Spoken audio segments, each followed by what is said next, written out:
Everybody wants something. Middle finger in the air, no fist pump. And me, Sean Wiz, got this bitch jumping.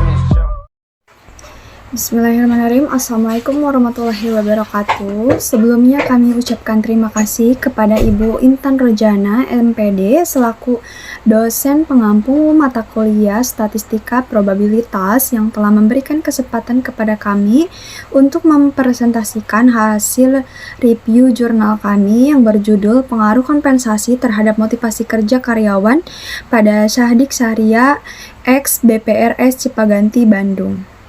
Sebelumnya, izinkan kami memperkenalkan diri. Nama saya Nova Setiawati, NIM 64220826, dan ada teman saya. Saya Jessi Retno Ulandari, NIM 64220809, kelas 644C01. Di sini saya akan menjelaskan tentang pembahasan teknik analisa data yang digunakan dalam penelitian ini adalah uji validitas. Instrumen penelitian diuji coba dengan tujuan untuk mengetahui apakah instrumen telah memenuhi persyaratan ditinjau dari segi kesahihan validitas maupun dari segi keterandalan reliabilitas. Seperti menurut Sugiono 2009 sampai 109 mendefinisikan bahwa valid berarti instrumen tersebut dapat digunakan untuk mengukur apa seharusnya diukur. Dengan demikian, sebuah instrumen dikatakan sah apabila dapat mengukur apa yang seharusnya diukur.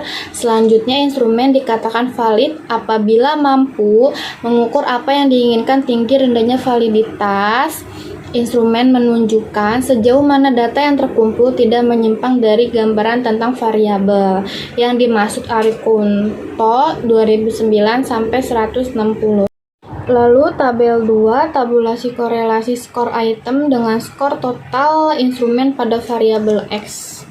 Nomor butir instrumen yang pertama koefisien korelasi 0,5906, yang kedua 0,8155, yang ketiga 0,6916, yang keempat 0,5518, yang kelima 0,6852, yang keenam 0,6165, yang ketujuh 0,6653, yang ke-8 0,5824, yang ke-10 0,6901, yang ke-10 0,6916, yang ke-11 0,6934, yang ke-12 0,6675, yang ke-13 0,7389, yang ke-14 0,5994. Batas minimumnya juga sama 0,514. Keterangannya valid berdasarkan hasil pengolahan data dengan validitas instrumen diperoleh bahwa dari ke-14 item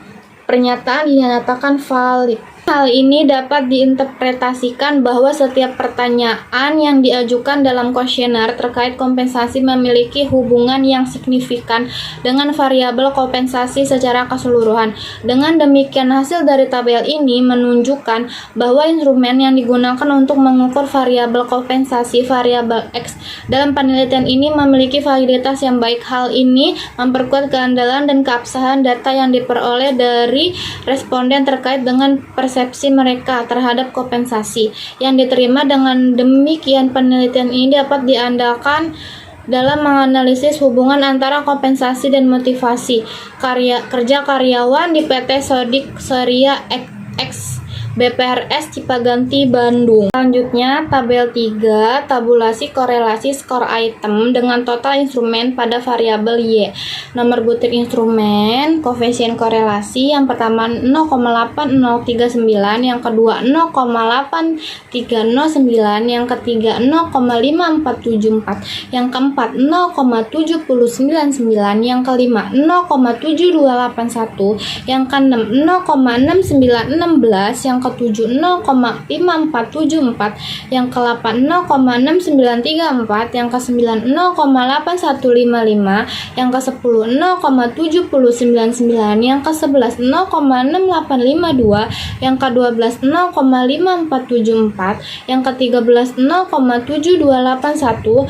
Batas minimumnya adalah 0,514, keterangannya yaitu valid, dan seterusnya juga sama. Selanjutnya, berdasarkan hasil pengelolaan data dengan validitas instrumen diperoleh hasil bahwa dari 13 item pertanyaan semua item dinyatakan valid. Hal ini mengindikasikan bahwa setiap pertanyaan yang diajukan dalam kuesioner terkait motivasi kerja memiliki hubungan yang signifikan dengan variabel motivasi kerja secara keseluruhan. Dengan demikian, hasil dari tabel ini menunjukkan bahwa instrumen yang digunakan untuk mengukur variabel motivasi kerja atau variabel Y dalam penelitian ini memiliki validitas yang baik. Hal ini memperkuat keandalan dan keabsahan data yang diperoleh dari responden terkait dengan persepsi mereka terhadap motivasi kerja di PT Sodik Syariah X BPRS Cipaganti, Bandung. Sebagai hasilnya, penelitian ini dapat diandalkan dalam menganalisis hubungan antara kompensasi dan motivasi kerja karyawan. Selanjutnya, uji reliabilitas. Reliabilitas mencakup pada pengertian bahwa sesuatu instrumen cukup dipercaya untuk digunakan sebagai alat pengumpul data karena instrumen tersebut sudah baik. Instrumen yang baik tidak akan bersifat tendensius mengarahkan responden untuk memilih jawaban-jawaban tertentu. Menurut Ari Kunto, reliabilitas menunjuk pada tingkat keterandalan sesuatu. Reliable artinya terpercaya, dapat dipercaya, jadi dapat diandalkan 2009 sampai 170. Instrumen yang reliable akan dapat menghasilkan data yang dapat dipercaya juga data yang sesuai dengan kenyataannya, maka berapa kali pun diambil tetap akan sama. Selanjutnya, tabel 4, tabulasi reliabilitas berdasarkan rumus alpha Cronbach. Instrumen X dan Y, variabel kompensasi X alpha 0,8463, motivasi kerja Y 0,7361. Berdasarkan hasil perhitungan alpha Cronbach tersebut di atas menunjukkan variabel reliable karena menurut Burhan N. Gunawan Marzuki 2006 sampai 312 menyatakan bahwa seluruh variabel reliable bila harga indeks reliabilitas yang diperoleh paling tidak mencapai 0,6, sedangkan untuk tes-tes standar atau yang distandarkan harga indeks reliabilitas paling tidak harus mencapai 0,85 atau bahkan 0,90. Artinya berdasarkan data tersebut rata-rata responden sungguh dalam mengisi angket. Selanjutnya ada analisis data regresi sederhana didasarkan pada hubungan fungsional maupun kasual satu variabel independen dengan satu variabel dependen. Peneliti melakukan pengolahan data regresi linear sederhana dengan menggunakan program SPSS. Diperoleh hasil yang A dependen variabel Y berdasarkan hasil pengolahan data diperoleh persamaan regresi Y sama dengan min 1 175 ditambah 0,385 X. Artinya yang pertama B bernilai positif yaitu 0,385, artinya terdapat pengaruh positif X terhadap Y. Yang kedua ada konstan sebesar min 1,175 menyatakan bahwa jika kompensasi tidak dipertimbangkan yaitu atau X sama dengan 0, maka motivasi kerja adalah sebesar min 1,175 satuan. Artinya motivasi kerja tidak tercapai. Yang ketiga ada koefisien regresi sebesar 0,385 menyatakan bahwa setiap peningkatan atau karena B bertanda plus satu satuan kompensasi akan meningkatkan motivasi kerja sebesar 0,385 satuan. Contoh, jika X atau kompensasi dilakukan minimal X sama dengan 33, maka Y atau motivasi kerja akan meningkat menjadi Y sama dengan min 1,175 ditambah 0,385 atau 33 sama dengan 11,92 satuan. Berarti dari hasil tersebut dapat dikatakan terdapat pengaruh positif X atau kompensasi terhadap Y atau motivasi kerja dan hipotesis kompensasi teruji. Selanjutnya ada koefisien korelasi rank Spearman, yaitu perhitungan koefisien korelasi antara X dan Y dicari dengan menggunakan rumus korelasi Spearman, di mana alat analisis ini dipilih berdasarkan bentuk data yang akan diolah adalah berskala ordinal.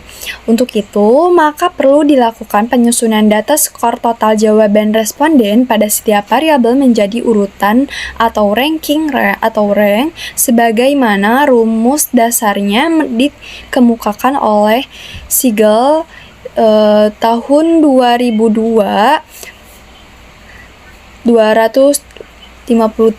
yang kemudian penelitian disesuaikan dengan notasi variabel. Sebelum dapat menghitung besarnya koefisien korelasi Spearman, maka terlebih dahulu dicari nilai faktor korelasi atau T, karena analisis data mentah menunjukkan adanya data kembar, yaitu rumus untuk menghitungnya adalah sebagai berikut. Rumusnya yaitu sigma TX sama dengan TX3 dibagi 12 dan sigma TX dibagi 12, di mana TX adalah faktor korelasi yang dicari pada variabel X dan TY sama dengan faktor korelasi yang dicari pada variabel Y. TY atau TX adalah besarnya observasi yang berangka sama setiap ranking. Dengan demikian, maka perhitungan koefisien korelasi Spearman antara lain sebagai berikut. Di sini ada RS sigma X pangkat 2 ditambah sigma Y pangkat 2 dikurang sigma DI pangkat 2 akar sigma X pangkat 2 dan sigma Y pangkat 2. Lalu ada sigma X pangkat 2 sama dengan N3 dikurang N dibagi 12 dikurang sigma TX dan sigma Y pangkat 2 N3 dikurang 1 dibagi 12 dikurang sigma TY. Berdasarkan hasil penghitungan dengan menggunakan SPSS diperoleh hasil perhitungan koefisien korelasi sebagai berikut. Di sini ada tabel 6 yaitu koefisien korelasi atau correlation, yaitu nilai koefisien korelasi Spearman antara variabel X atau kompensasi dan variabel Y atau motivasi kerja. Koefisien korelasi ini menunjukkan seberapa kuat dan arah hubungan antara kedua variabel tersebut. Nilai korelasi dapat berkisar dari min 1 hingga 1, di mana nilai 1 menggunakan hubungan positif sempurna, nilai min 1 menunjukkan hubungan negatif sempurna, dan nilai 0 menunjukkan tidak adanya hubungan. Nilai signifikansi menunjukkan apakah koefisien korelasi antara variabel X dan Y signifikan secara statistik.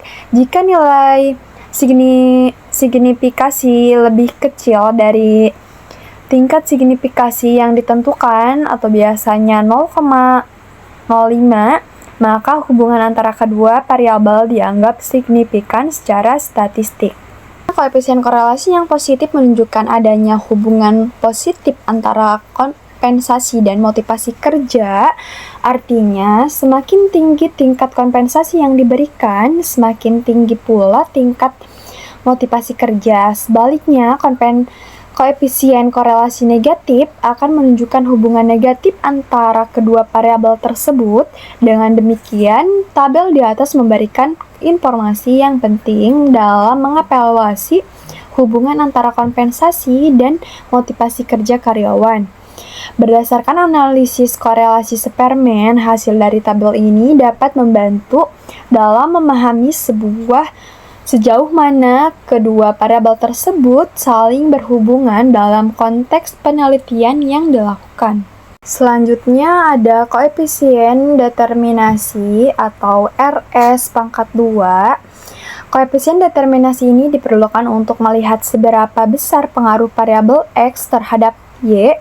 Perhitungannya diperoleh dengan cara mengkuadratkan koefisien korelasi. Berdasarkan koefisien korelasi tersebut, maka hasil koefisien determinasi yang diperoleh adalah sebagai berikut. Di sini ada KD sama dengan RS pangkat 2 dikali 100% sama dengan 0,8372.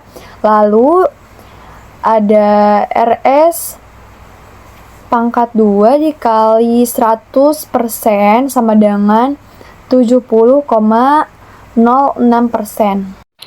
Dengan demikian, maka kontribusi atau pengaruh kompensasi terhadap motivasi kerja adalah sebesar 70,6%, atau dapat dikatakan pula bahwa varians yang terjadi pada variabel motivasi kerja atau Y, yaitu 70,6%, ditentukan oleh varians yang terjadi pada variabel kompensasi, yaitu yang X.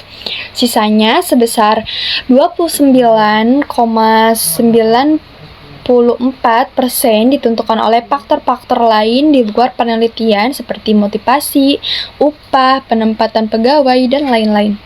Berdasarkan hasil penelitian tersebut, dapat digambarkan paradigma hasil penelitian sebagai berikut, yaitu misalkan ada kompensasi motivasi kerja yaitu sebesar 70,6% dan faktor lain 29,94%. Selanjutnya ada kesimpulan.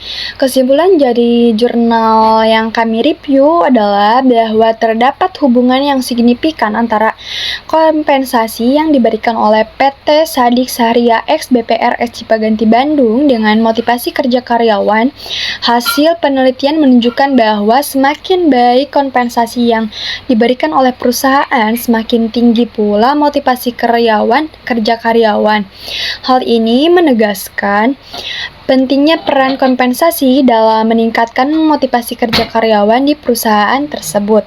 Selain itu, jurnal ini juga menyoroti bahwa meskipun bobot rata-rata variabel kompensasi dan motivasi kerja berada pada kategori tinggi, namun masih belum optimal.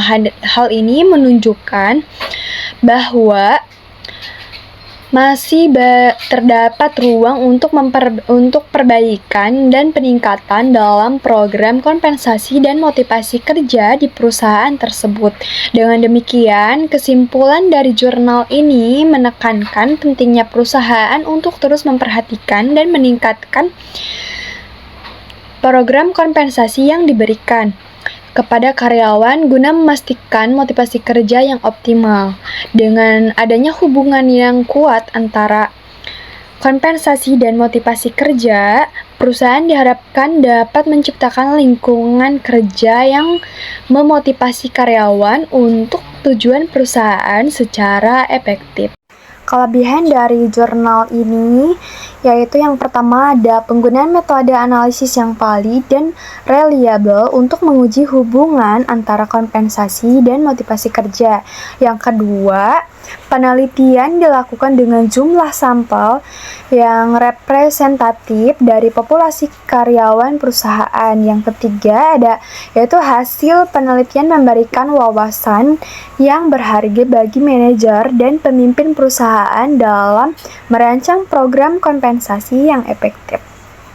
Namun ada pula kekurangannya, yaitu terbatasnya jumlah sampel yang digunakan dalam penelitian dapat mempengaruhi generalisasi hasil penelitian.